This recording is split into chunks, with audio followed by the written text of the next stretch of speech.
So if you'll look at the diagram, or the section that's in kind of a blue shade called common roadmap signs, and I want to break out some of those signs, and then we're going to look at some musical examples that will hopefully unpack their meaning. So let me just talk about them for a minute. If you've got a question, don't hesitate to ask, but it might get answered in the next segment. So looking at the top, DC, if I just write the words, the letters DC, sometimes people don't put the dots.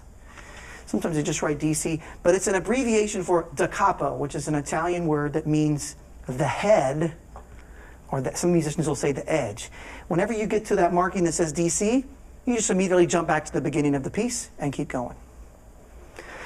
Now DS is a little different. It stands for del signo in Italian. That means go to the sign.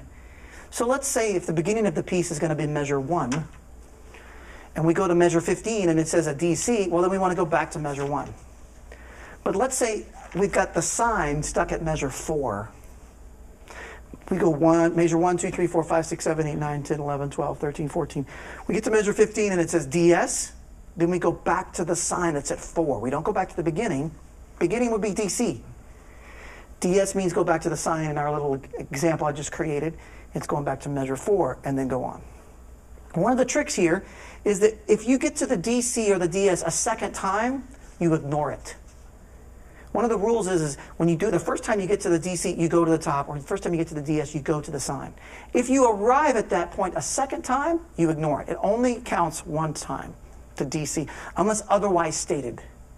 It might say DC every time. It might say first and second time DC, third time go on. But if it doesn't say anything, you only use it one time. Does that make sense? You only follow that mode map sign the first time. Okay.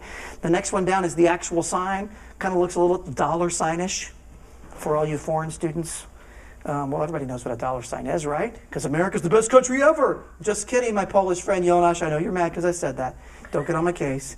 Okay. But this is the point in the Jonasz is very Polish proud, let's just say. You know you are. You know you are.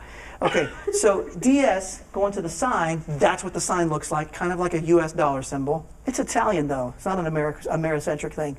Then the next line, DCL, and it looks like fine, or DSL fine, but it's actually pronounced fine, and that means go to the end. Excuse me, let me restate that. Fine means the end.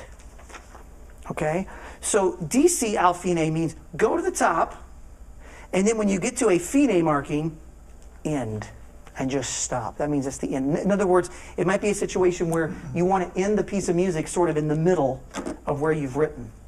Okay, so you've got all these measures. Pretend there's 55 of them. Okay, and over here we've got a DC al fine. Okay, that means go back to the top, and then maybe we've got a fine marking here. Okay, so we start off the song, we play this. Play, play, play, play, play, play, play, play, play. Oh, DC al fine. Go back to the top. Play, play, play. And now we've gone to the fine. Boom, we stop right there. And the song's done. Okay? And it's kind of silly in my small example here, but if you can imagine a really large piece of music with a lot of measures, it saves me from having to rewrite those 4 again. Right? Because those are repeated. So the rule with fine, though, is anytime you see a fine marking, you ignore it the first time. You never follow a fine marking until you've been told to follow it by a DS al fine or DC al fine. First time through, always ignore a fine until otherwise told. Next time you see a fine marking, end of the song. Does that make sense? Yes. Yeah? A little bit? Then the next one is coda, which kind of looks like a crosshairs with a circle around it. Sniper rifle. Too much Call of Duty, I'm sorry. So that is the coda marking. Coda means the final section or the end. And just like the fine, you could have a DC or a DS say, go back to the top or go back to the sign, al coda, and say, when you get to the part that says go to coda, then that's where you would jump to. So in the same way we had fine here, you might have 2 coda. Coda would then mark another section later in the music that might be just the ending. It's like maybe a piece of music that has an ending section that is nowhere else to be found in the song and only happens at the ending. A lot of times we put that as a coda. Okay? Note sometimes there can be double signs and double codas. Happens. So you'd say DSS, DCC, you'd put the sign twice, or the coda twice. Those are for more complex pieces of music, of course. Now, looking at page 21, I'm going to keep trucking, because when we get to the bottom of this page, we're going to go through a couple of example charts and look at some of these roadmap things. I want you to understand it before we leave, though, okay? At the top, there's the DC al fine thing that I just mentioned. Example 2, play the DS, then go back to the sign and play until you find the 2 coda. Go directly to the coda and play the end, because that DS says DS al coda, right? So if you look at example 2, you see where it's got a 2-4 marking in that 1 sharp. So measure 1, measure 2, measure 3, measure 4. After measure 4, you've got a double bar line with the sign on top, but we ignore the sign because we haven't been told what to do with it yet. We do measure 5. Then we go to the next line, measure 6. Now there's a double bar, it says second time to coda, but we ignore that because we ignore coda symbols until we've been told what to do with them. Still on the second line, measure 7, measure 8. At the end of measure 8, we've got a DSL coda, which means go to the sign and take the coda. So after measure 8, we jump to measure 5 like the red arrow indicates, but those red arrows don't actually show up on your music. That's just something that Jazz did to help you follow where you're supposed to go. So there's this red arrow going to measure 5. You play measure 5, measure 6, and then you've got a second time to coda marking. Now this is the second time we've got to measure 6.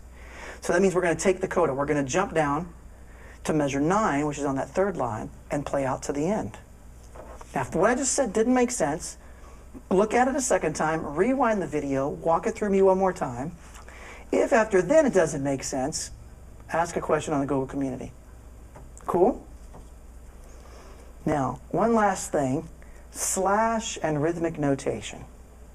And this is something that the jazz guys and the contemporary music guys started messing with, because in the classical world, there was a lot of dictating every single note that everybody's playing. But in contemporary music, most people are creating their own specific part, but they just need to go along with the structure of what the original artist or the original songwriter wrote.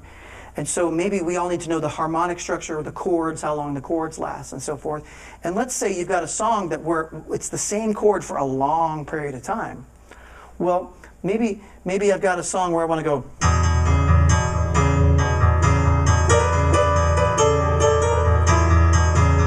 And I'm doing this figure over and over. That's an E power chord, and I'm going up to a little C sharp there. I could write that basically as E, but I need to let the player know how long to do that little pulse thing. Okay? So maybe I'll do, it's eighth notes. Down, down, down, down. Down, down, down, down, down, down, down, down, down. So for one measure, sometimes you'll see a marking SIM, which means simile in Latin, which is like play it similarly. Do this thing, but keep going. We just don't want to keep writing it out over and over and over because it gets complicated, right? So you could do a 1-bar repeat, but what if I want this thing to go on for like 20 measures or 30 measures before we switch, okay? Then what we would do is just put slashes, 1, 2, 3, 4, 1, 2, 3, 4. And the slash is just indicating to fill up the measure with how many beats are happening, okay? So then I can go a measure here, a second measure of those same notes, third measure of those same notes, fourth measure of same notes, and I keep doing the slashes until things change. Let's say I wanted those 4 measures of E, and then I wanted to switch up to A. Do the same kind of feel. I could write an A chord here, maybe a 1-bar repeat, and then back down to the E chord. And I could just do the slashes because it's understood, it's implied. Keep doing this dunk, gong, gong, gong, gong, gong, gong, gong. I don't have to write out every single eighth note. It gets silly. We just need the slashes to know where the chord's going. What if I want, though, the next chord here, this B chord, to only last 2 counts, and then go to an A chord, and then down? So what this does is this lets me say, let this B chord happen for two counts, even though it's actually going to sound like ching, ching, ching, ching, ching, ching, ching, ching. But we already have that rhythm established. We already have the harmonic rhythm established. We just want to let the player know, do this for 2 beats and do that chord for 2 beats in the same fashion. So if I started at this line here, it would be 1, 2, ready, A.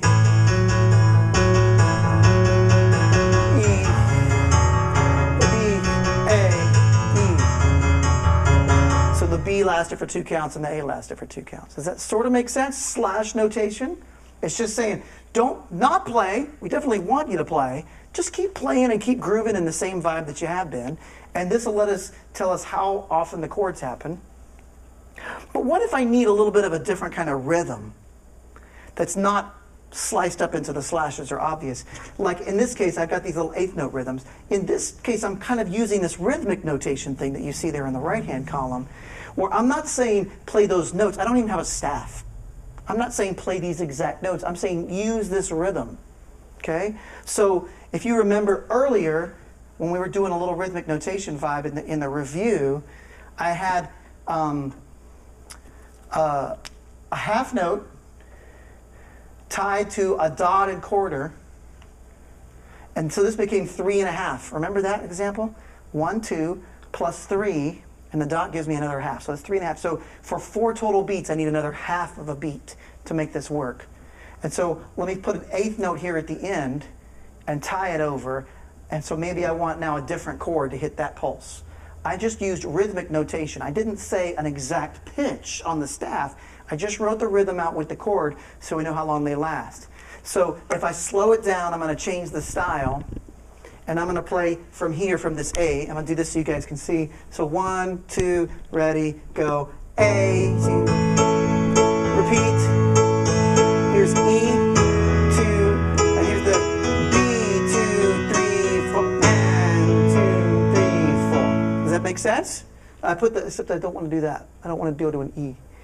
Okay, so what happened is I got to this point right here in the song, and I let the B last for 3.5 beats, and then I put the A chord on the upbeat after 4. Does that sort of make sense? Not really. Got some cow eyes. No? Kind of? So now in modern worship music, if we just have lyrics and chords, we've got to memorize this rhythm. We have to hear it over and over. Wait, keep playing, keep playing. Wait, no, the punch is a little earlier. Oh, wait, is this the song with the punch? Can't remember. Is that the chord that I pushed it a little bit before? But if it's written out in rhythmic notation, I don't have to guess, I don't have to remember. I would also throw out that most worship musicians don't really play a lot of music. I literally have thousands, maybe even hundreds of thousands of songs in my head. And all these worship songs start sounding alike after 25 years, and then you kind of use the same chords. It's an honest-to-God problem, because I can't remember which song did the 5 chord next or the 4 chord next or whatever, because they're almost so simple, and there's so many of them in my head from all these years that I kind of need a chart like this just to remember which one's which. But this isn't just a selfish thing on my end. I want you guys to be at a point where you've played thousands and thousands of songs, and you need this too. When you write your own songs too, very important. When you write your own songs, it's very important because you want to transmit and communicate your ideas in a way that people are going to grab a hold of them. Okay?